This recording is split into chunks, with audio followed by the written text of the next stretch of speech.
हुजूर, हुजूर, समाना तबाह हो गया खान साहब। खबर मिली है कि भारी तादाद में लोग माझे मालवे के इलाके से इकट्ठे होकर बंदा बहादुर के जत्थे में शामिल होने जा रहे हैं। नहीं, मैं ये नहीं होने दूंगा। सरहद के इस तरफ से सिंहों का जत्था तो क्या, उनका कोई बच्चा भी नहीं जा पाएगा। जो बंदे का नाम ले उसकी जुबान खींच लो। जो कदम उसकी तरफ बढ़े उन कदमों के टुकड़े कर दो। हुक्म की तामील हो। बंदा सिंह वजीर खान की हर चाल से वाकिफ था। उसने फिर अपना रुख सतलुज की तरफ किया, जहां माझे और दुआबे के सिंहों को नवाब मलेर कोटला ने रोका हुआ था। बंदा सिंह का विजय रथ सतलुज तक थमा नहीं। उसने गुरम, केसर, शाहबाद और मुस्तफाबाद पर भी जबरदस्त जीत हासिल की। फिर कपूरी की ईंट से ईंट बजा दी। गुस्से में भरे लोग कपूरी के अय्याश फौजदार कादर उल दिन की लाश पर थूकते और पत्थर मारते। बंदा सिंह ने फिर संडौरा पे चढ़ाई की। संडौरा के फौजदार उस्मान खान ने पीर बुद्धू शाह को सिर्फ इसलिए मार दिया था क्योंकि उसने भंगानी के युद्ध में गुरु गोविंद सिंह जी की मदद की थी। उस्मान खान मारा गया, संडौरा आजाद हो गया। लोगों ने अपने प्यारों की देह कब्रों से निकाल उनका दाह संस्कार कर दशमेश पिता का शुक्रिया अदा किया। वजीर खां के दिन तो अब गिनती के ही रह गए हैं।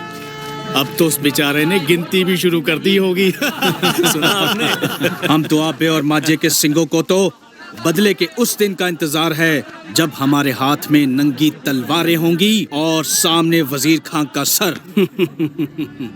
साहिबजादों की शहीदी का बदला लेकर ही हमको चैन मिलेगा। मलेर कोटले के नवाब को अच्छा सबक सिखाया। रोपड़ते बनोड़ू आसानी नाल चितले। साथियों, मैं आपके जज्बात की कदर करता हूं, लेकिन मैं एक बात साफ तौर पर बता देना चाहता हूं कि मेरे गुरु साहब ने मुझे अपने साहिबजादों की शहादत का बदला लेने के लिए नहीं भेजा। हमारे गुरु साहब ईर्ष्या, द्वेष, वैर, भेदभाव से ऊपर थे। उन्होंने बदले की भावना से कभी कोई काम नहीं किया। न्याय की लड़ाई में उन्होंने अपने पिता गुरु तेग बहादुर के कातिल औरंगजेब के बेटे बहादुर शाह का साथ दिया, और ना ही उनकी लड़ाई किसी धर्म के खिलाफ है। आप सब में भी हर मजहब के सिपाही हैं। उन्होंने मुझे पंजाब को मुगलों के अत्याचारों से मुक्त करके खुशहाल पंजाब बनाने के लिए भेजा है। हमारे मकसद की राह में हमें कोई भी अत्याचारी मिलेगा, हम उसको सजा देंगे, चाहे वो वजीर खान हो या कोई और। मैं जानता हूं वजीर खान इंसान नहीं, दरिंदा है। इस दरिंदे के लिए हमारे पंजाब में कोई जगह नहीं। सजा उसको जरूर मिलेगी। कैसे भूल जाऊं उस ठंडे बुर्ज को।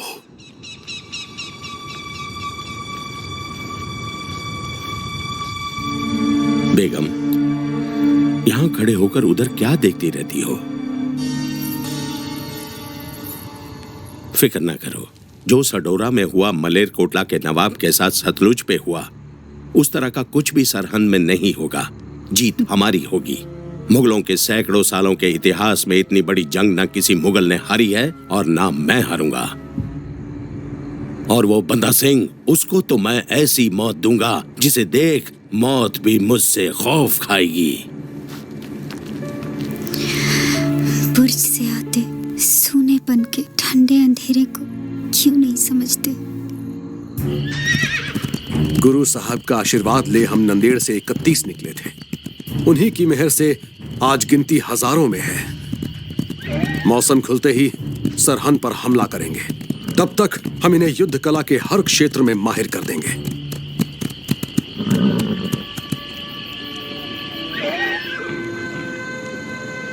माओ ने बेटे, बहनों ने भाई और सुहागनों ने सुहाग हंस हंस कर युद्ध के लिए भेजे होंगे। कलगियां वाले पादशाह, तेरे बंदे में इन बंदों के विश्वास को मैं कभी ठेस नहीं पहुंचने दूंगा। मैं तो मर कर भी इनकी कुर्बानी का मूल्य नहीं चुका सकता। लोग जान निछावर करने के लिए तैयार हो जाते हैं। आपने बिल्कुल सही फरमाया बाबा बुल्ले शाह जी। जैसे आपकी कलम लोगों को पाखंडियों से तोड़ती है, वैसे ही बंदा सिंह की सोच जालिमों के खिलाफ आम लोगों को एक दूसरे से जोड़ती है। भूखे प्यासे गरीब लोगों की पीड़ा को तो एक नेक दिल इंसान ही अपने अंदर महसूस कर सकता है। मैं तो अब कुछ कहते रुक गए साईं जी। कहूँगा, मुँह आई बात ना रहती है, अब रब की रजा में ना रहने वाले जालिमों का बुरा वक्त आ गया है। बंदा सिंह, तलवारें देख, तोपें देख, देख मेरी फौज की तादाद देख।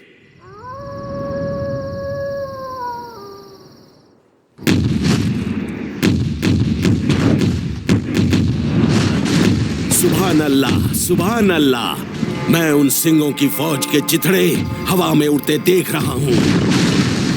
दुश्मन के छक्के छुड़ाने के लिए ये तोपें ही काफी हैं। कुछ तो वहीं खत्म हो जाएंगे, बाकी डर के मारे मैदान छोड़कर भाग जाएंगे।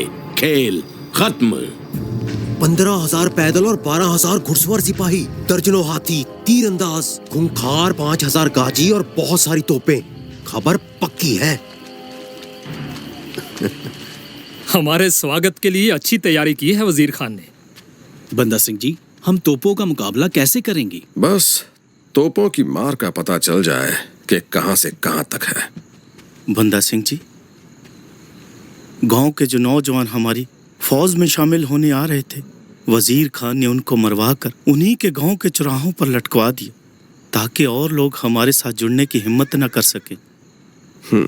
तुझे ये खबर कहां से मिली? मुझे ये खबर अपने साथ नए जुड़े सिपाहियों के खेमे से मिली है। मुझे बता, वजीर खान की फैलाई इस दहशत के बारे में सुनकर तुझे कैसा लगा? जी, मेरा तो खून खौल रहा है। पर सिंह जी, मैं अपने साथ जुड़े नए लोगों की बात कर रहा हूँ। घबराओ मत, वजीर खान की फैलाई ये दहशत हमारे सिंगों के खून को उबाला देगी।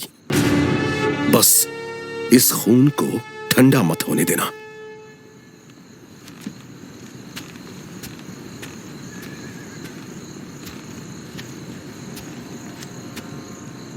जंग से ठीक पहले जालिमों ने ऐसी हरकत डर फैलाने के लिए की है। गुरु साहब, सरहद पर फतेह हासिल करने के लिए क्या ये उचित समय है? खालसा जी, सोची सोच न होवई, जे सोची लखवार। आप तो गुरु पिताजी को अपना सेनापति मानते हो, फिर भी सोच में पड़ गए। खालसा जी, हमले का उचित समय तब है जब आप तैयार हो। और जब आप तैयार हो, हर सिंह तैयार है। गौर से सोचो खालसा जी, ये कायराना हरकत उसकी घबराहट है। अंदर से वो आपसे डर गया है। सिंह जी, आगे बढ़ो। हाँ, हम आपके साथ हैं।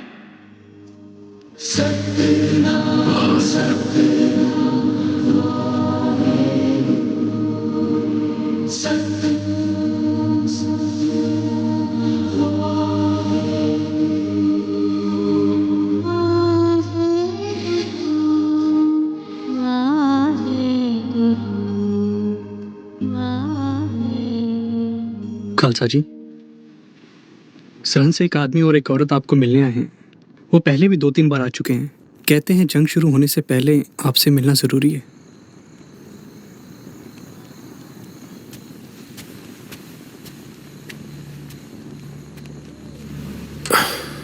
हाँ जी, बताओ। जी, मैं नूरा हूँ। गुरु साहब जी के कहने पे मैं सरहद गया था। हाँ, भाई दया सिंह ने तुम्हारे बारे में बताया था। ये मेरी बहन रजिया, जिसने छोटे साहबजादों की दीवार में होती शहीदी अपनी आंखों से देखी है।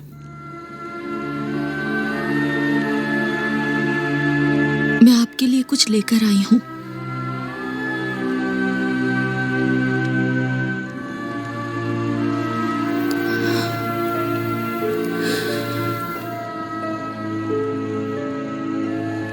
ये है उस दीवार की ईंट 5 साल से मैंने अपने पास संभाल कर रखी थी। ये आपके लिए है। जंग में अपने साथ रखिएगा।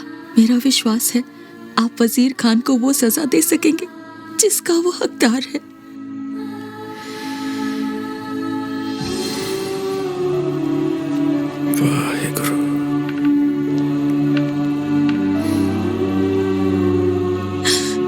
हम आपके साथ हैं। बस बहन जी, रोना नहीं। गुरु साहब का लाख लाख शुक्र है, उन्होंने आपको मेरे पास भेजा। आज मैं आपके मुंह से सुनना चाहता हूं कि उस दिन और उससे पहले सरहद में क्या क्या हुआ था।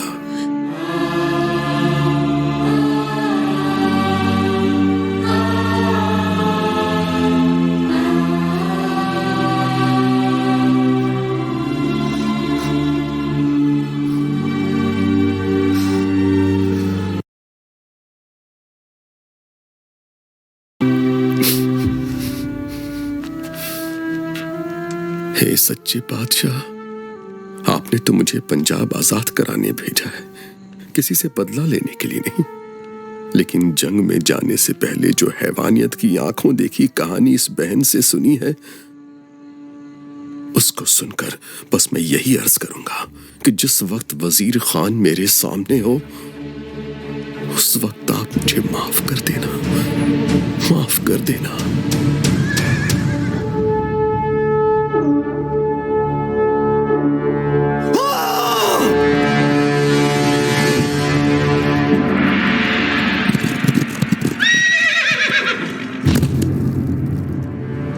बंदा सिंह, ये कोई सडोरा या समाना नहीं, ये सरहंद है, सरहंद, वजीर खान का सरहंद। वजीर खान, ना ही मैं तेरा कोई फौजदार हूँ, ना ही कोई पहाड़ी राजा। सिंह हूँ सिंह, गुरु का सिंह। ओए सिंगा, क्यों मौत को दावत देता है? अपने सिपाहियों के साथ आकर मेरे सामने हथियार डाल दे। उन दो मासूम बच्चों का सर नहीं झुका सका और तू गुरु के इन सिंहों को गुलाम बनाने के सपने देख रहा है। ओए, घुटने टेक दे, मैं तुम सबकी जान बख्श दूंगा। तू घुटने टेकने के बारे में सोचना भी मत।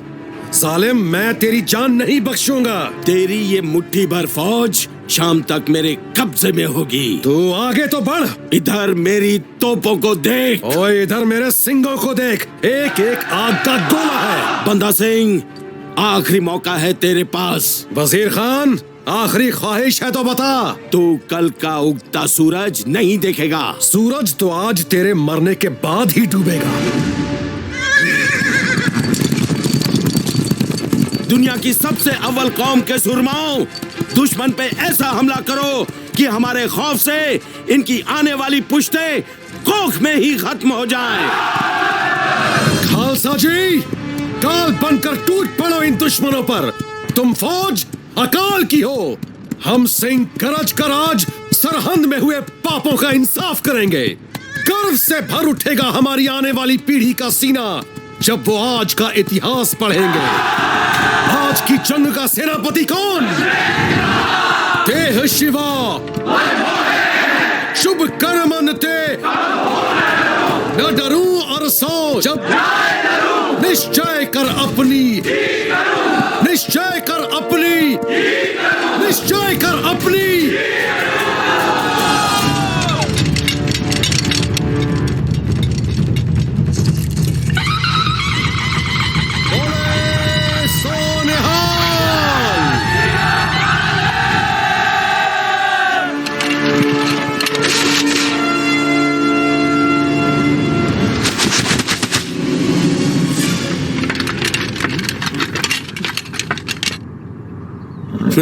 नौसिखिए, टूट पड़ा।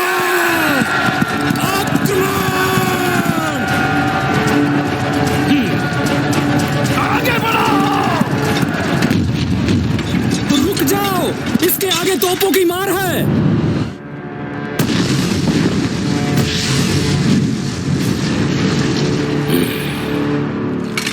तेजी से आगे बढ़ो, इससे पहले कि दूसरी तोपों का हमला हो जाए।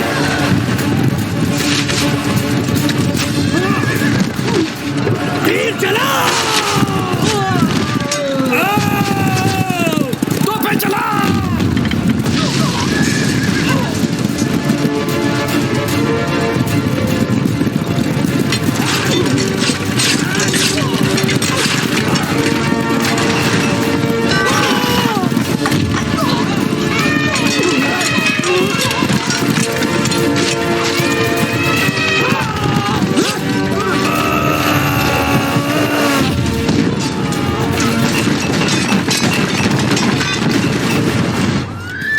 जनाब, बुरी खबर है। चप्पड़चिड़ी आने वाले हमारे बनूर, खरड़, मणिमाजरा के किलों के हर रास्ते पर सिख दीवार बनकर खड़े हैं। इसलिए कोई असला, कोई मदद हम तक नहीं पहुंच पाएगी। मदद की जरूरत तो अब उस बंदे को पड़ेगी। उसकी फौज में शामिल मेरे लोग अब बाजी पलट देंगे। सुचानंद,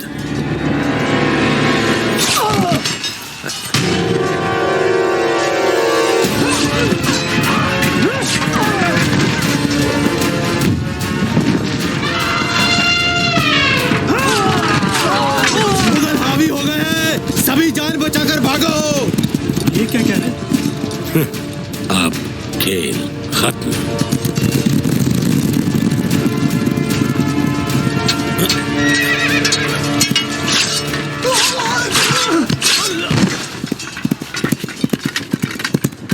बंदा सिंह जी, मुगलों की तोपें भारी पड़ रही हैं। हमारे नए जुड़े सिपाही मैदान छोड़कर भाग रहे हैं। सिंह जी, बाकी बची फौजों को कहो खंडा खड़काने का वक्त आ गया है। चलो। जंग के मैदान में सिंह ये जो आए हैं, गुरु के लिए ये शीश तली पे सजाए हैं। आए हैं मारने मरने को सूबे का सफार। जीत नगारा गड़केगा।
की है तूने निहत्थे को तलवार देकर। मैं होता तो तुझे चीर के रख देता। आ फिर निहत्थे पे कर वार। आ कर।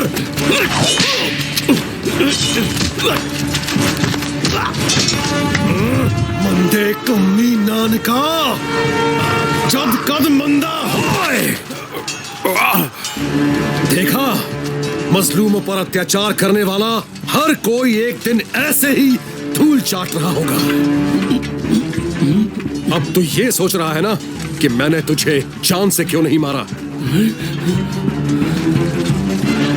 इधर देख, ये उस दीवार की ईंट है जिस दीवार में खड़े करके तूने मेरे गुरु के बच्चे शहीद किए थे। ये ईंट 5 साल पुरानी है। बाबा फतेह सिंह की उम्र भी उस वक्त 5 साल की थी। इस ईंट से मैं 9 जगह से तेरे शरीर को खोलूंगा, क्योंकि बाबा जोरावर सिंह की उम्र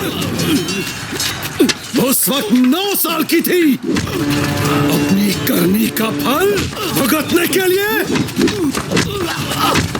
तैयार हो जा कातिल।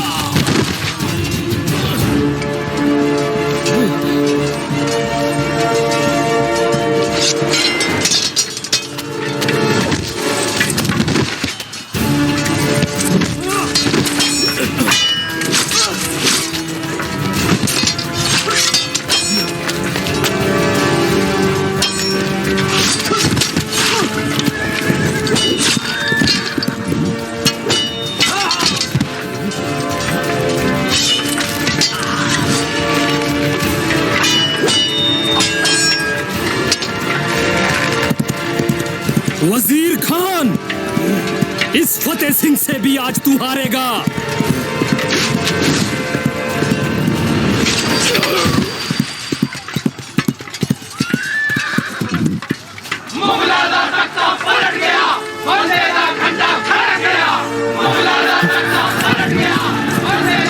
अभी जालिम मरा है, इसकी परछाई अभी जिंदा है।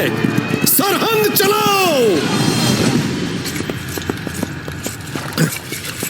काजी साहब, काजी साहब, काजी साहब,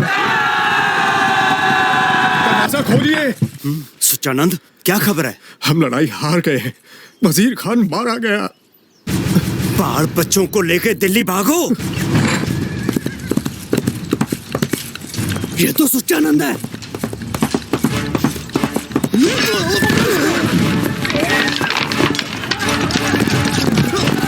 सुच्चानंद, कहाँ भागेगा तू? तेरी मौत तय है। सुच्चानंद, सुच्चानंद।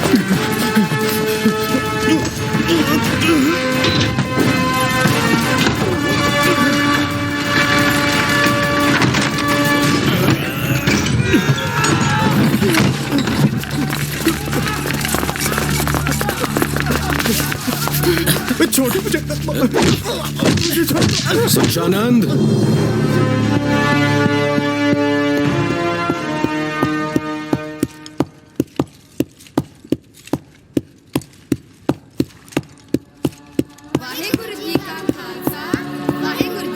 सजा मंजूर है पर झुकना कबूल नहीं। ऐसी नीच का कमजोर की ताकत बनने वाला बंदा सिंह है। वो सबना की रहने का बेखौफ जीते हैं, बेखौफ ही मरते हैं। इतना बड़ा हुस्न और ऐसी नीच का।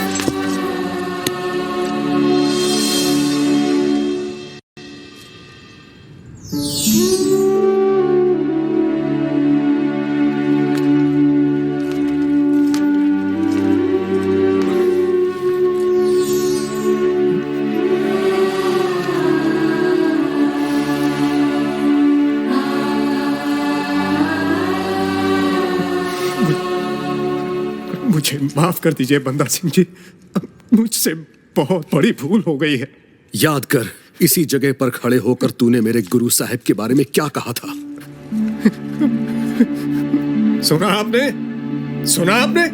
सांप के बच्चे सांप ही होते हैं। ये लीजिए, इसी जबान से कहा था ना, काट दीजिए इसे, मुझे मारिए मत। और अब याद कर, तुझे बाबा जोरावर सिंह ने क्या जवाब दिया था? सुच्चानंद, जुबान को लगाम दे। मजलूमा देव दोस्त ने नेकी उनकी पहचान है। शीश झुकाकर आदर कर। गुरु गोविंद सिंह उनका नाम है। लीजिए, मैंने अपना शीश झुका दिया अपना शीश। गुरु साहब को झुका दिया, आपके सामने भी झुका दिया। ये शीश अब इसी तरह झुका रहेगा। बस मेरी जान बख्श दी। सर ऊपर कर पाखंडी, अपनी जुबान से बोलकर बता, फिर बाबा फतेह सिंह ने तुझे क्या कहा था? उन्होंने शुक्र कर हम तुम्हारे कैदी हैं, नहीं तो कसम गुरु पिता की, अब तक तुम्हारा सर कंधों से गिर चुका होना था। माफ कर दीजिए मुझे ठंडे बुर्ज में उम्र भर के लिए कैद कर दीजिए, बस मारिए मत। तो शुक्रिया अदा कर बाबा फतेह सिंह का, जिन्होंने तेरी मौत का आसान सा फरमान उसी दिन जारी कर दिया था। उन मासूमों का कहा तो मुझे पूरा करना ही पड़ेगा। माफी।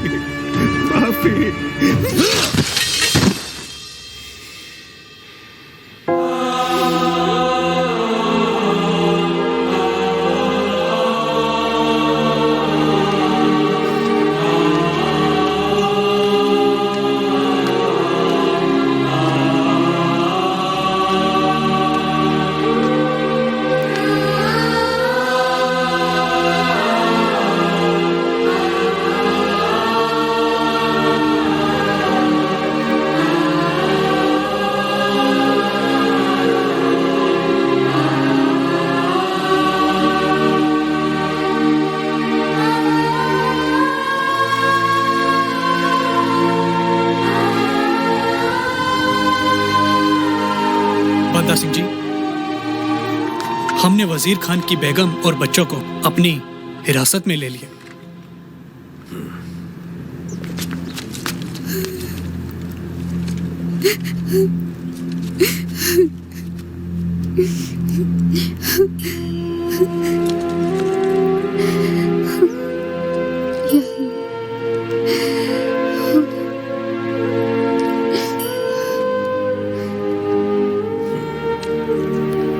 ये जहां जाना चाहते हैं, इन्हें उसी जगह पर हिफाजत और इज्जत के साथ छोड़कर आओ।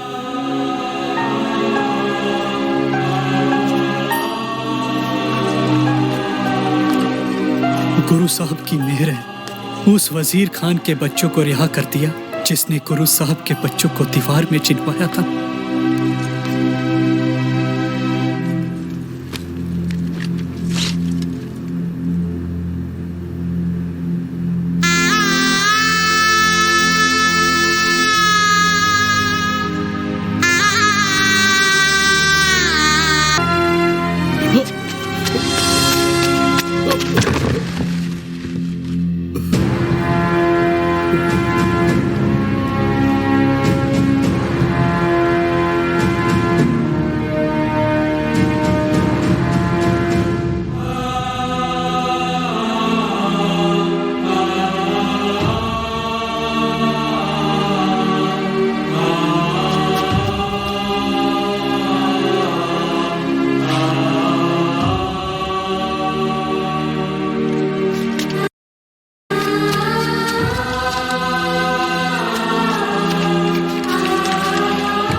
आज की इस जंग के सेनापति आप खुद थे और ये जीत भी आपकी है। बोले सोनिहाल।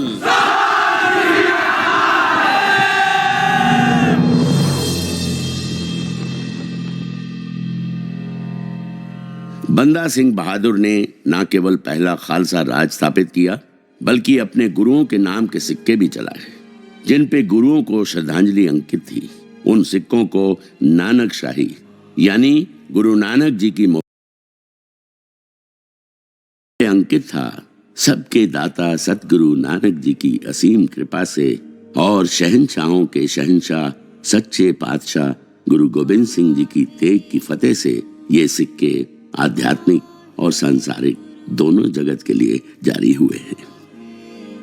बंदा ने लोहगढ़ किले को अपनी सैन्य शक्ति का मुख्य केंद्र बनाया और जिन पहाड़ी राजाओं ने गुरु साहब को अनंतपुर के युद्ध में धोखा दिया था, उनके राज्यों पर कब्जा कर लिया। बंदा का राज पंजाब में लाहौर के बाहरी हिस्से से लेकर दिल्ली के करीब सोनीपत तक फैला हुआ था। भाई फतेह सिंह, जिन्होंने वजीर खान का सर कलम किया, वो समाना पे हुए हमले से पहले अपना जत्था ले बंदा सिंह से आ मिले थे।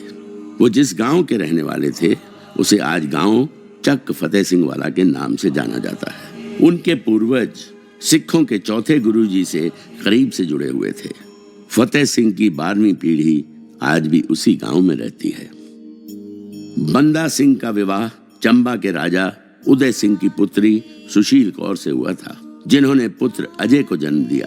दूसरा विवाह साहेब कौर जी से हुआ, जो गुरदास नंगल से बंदा सिंह की गिरफ्तारी के वक्त उनके साथ नहीं जा सकी, क्योंकि वो उस वक्त गर्भवती थी। बाद में उन्होंने पुत्र को जन्म दिया, जिनकी 9वीं पीढ़ी आज कटरा से 18 किलोमीटर दूर रियासी गांव में और रोहतक में रहती है। मुगल लोहगढ़ किला जीतने के बाद भूखे भेड़ियों की तरह बंदा सिंह को खोज रहे थे। तब उसने रोपड़ जलंधर राजमार्ग पर रायल माजरा गांव की गुफाओं में शरण ली थी। भूल भुलैया जैसी ये ऐतिहासिक गुफाएं पहाड़ के एक सिरे से दूसरे सिरे तक फैली थीं। इनकी ऊंचाई सिर्फ एक घोड़े के गुजरने लायक थी, इसलिए छिपने का उत्तम स्थान थी। ये गुफाएं आज भी मौजूद हैं, संख्या पहले से कम है। बादशाह फारूक शियार के हुक्म पर मुगलों ने बंदा सिंह को गिरफ्तार करने के लिए गुरदास नंगल को 8 महीने तक घेरे रखा। बंदा सिंह ने फिर पत्नी सुशील कौर, बेटे अजय और 200 से भी ज्यादा सिखों के साथ आत्मसमर्पण कर दिया। परिवार के साथ बच निकलने का मौका होने के बावजूद उसने अपने गुरु की इस सीख पर डटे रहना चुना कि मरना उसका ही सफल माना जाता है जो दूसरों को हिम्मत से मरने का हुनर सिखा दे। खौफ फैलाने के लिए बंदा सिंह के शरीर उनकी पत्नी सुशील कौर के भाई ने कुछ टुकड़ों को इकट्ठा कर उनका दाह संस्कार जम्मू में किया। बंदा सिंह की अस्थियां आज भी रियासी में डेरा बाबा बंदा सिंह बहादुर के मठ में सुरक्षित हैं।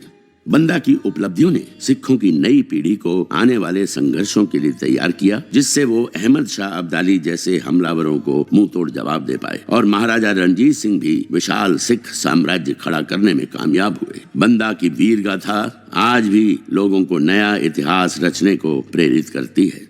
जिस जगह पर बंदा सिंह बहादुर और उसके 3 साल के बेटे अजय को मुगलों ने शहीद किया, उसे आज गुरुद्वारा शहीदी स्थान बाबा बंदा सिंह बहादुर के नाम से जाना जाता है। ये स्थान कुतुब मीनार से 1.5 किलोमीटर दूर महरौली नई दिल्ली में स्थित है। महाराष्ट्र के नांदेड़ में जिस जगह गुरु गोविंद सिंह जी का डेरा था, उसे आज तख्त सचखंड श्री हुजूर अबचल नगर साहब के नाम से जाना जाता है। ये स्थान सिखों के 5 तख्तों में से एक है। यहाँ महाराजा रणजीत सिंह के आदेश पर सन 1832 और 1837 के बीच एक गुरुद्वारा बनाया गया। गुरु गोविंद सिंह जी के वक्त प्रचलित प्राचीन प्रथा और रिवाज यहाँ आज भी बदस्तूर जारी है। चमकौर की लड़ाई के बाद गुरु गोविंद सिंह जी ने मुगल बादशाह औरंगजेब को अहमदनगर एक पत्र जफरनामा भेजा, जिसमें उन्होंने बतौर इंसान उसकी कमियों, बतौर शासक उसकी जातियों और गुरु जी से उसके लोगों की वादा खिलाफी पर धिक्कारा था और चेतावनी देते हुए वो खालसा संकल्प याद दिलाया कि जब तक तुम्हारा शैतान राज खत्म नहीं हो जाता हम चैन से नहीं बैठेंगे। उनका जफरनामा पढ़ औरंगजेब विचलित हो गया।